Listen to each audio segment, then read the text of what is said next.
Hello friends, আজ আমি তোমাদের সাথে বিহারের খুব ফেমাস ফুড যেটা হলো লিট্টি সেই ভিডিওটা শেয়ার করব। এটার জন্য আমি একটা পাত্রে নিয়েছি ছাতু, তার মধ্যে দিয়েছি আদা, রসুন, পেঁয়াজ আর কাঁচা লঙ্কা কুচোনো, তার মধ্যে দিয়েছি স্বাদ মতো লবণ, কালো জিরে, জোয়ান, আমের আচার যেটা বাড়ির তৈরি আমের আচার, তার মধ্যে দিয়েছি সামান্য অল্প চিনি, সর্ষের তেল, লেবুর রস।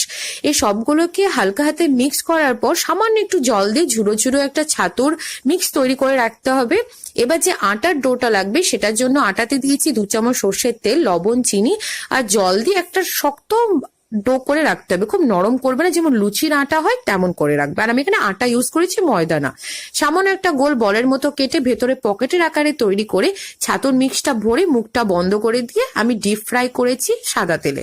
খুব কম আছে গোল্ডেন ফ্রাই করে তোমরা ভাজবে এটাকে, যাতে ভেতরটা কাঁচা না থাকে। তারপর সার্ভ করে দেবে। আমি এখানে টমেটো আর বেগুনের চোখা দিয়ে সার্ভ করেছি।